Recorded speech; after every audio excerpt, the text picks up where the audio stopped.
الرحمن علم القرآن خلق الإنسان علمه البيان الشمس والقمر بحسبان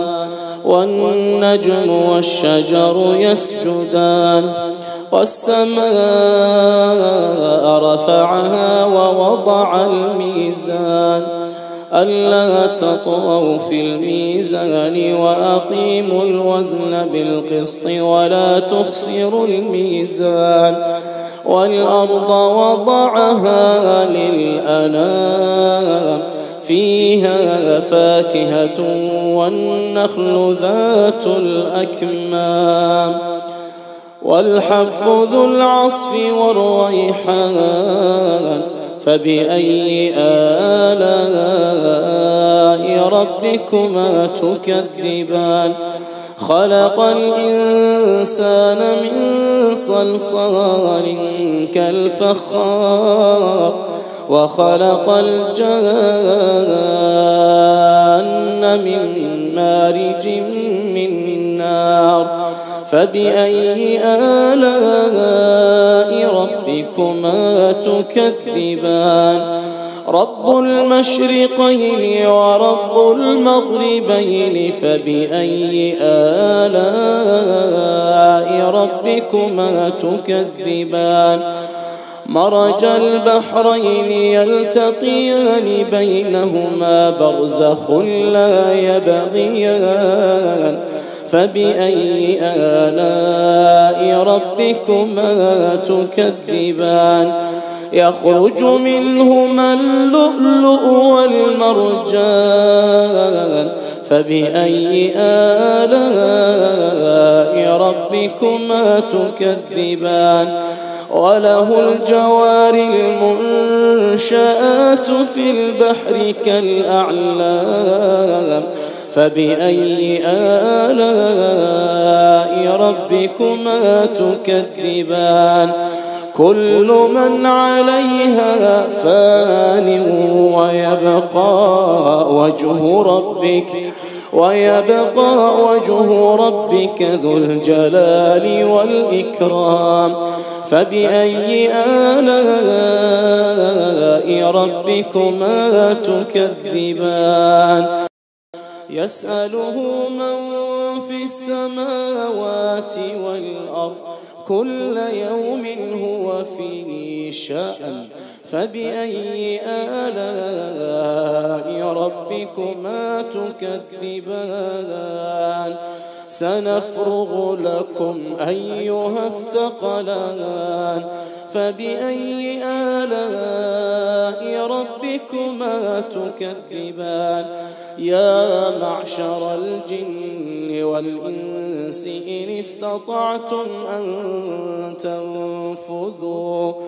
إن استطعتم أن تنفذوا من أقطار السماوات والأرض فانفذوا لا تنفذون إلا بسلطان فبأي آلاء ربكما تكذبان يرسل عليكما شواظ من نار ونحاس فلا تنتصران فبأي آلاء ربكما تكذبان فإذا انشقت السماء فكانت وردة كالدهان فبأي آلاء ربكما تكذبان فيومئذ لا يسأل عن ذنبه إنس ولا جان فبأي آلاء ربكما تكذبان يعرف المجرمون بسيماهم فيؤخذ بالنواصي والأقدام فبأي آلاء ربكما ربكما تكذبان هذه جهنم التي يكذب بها المجرمون يطوفون بينها وبين حميم آن فبأي آلاء ربكما تكذبان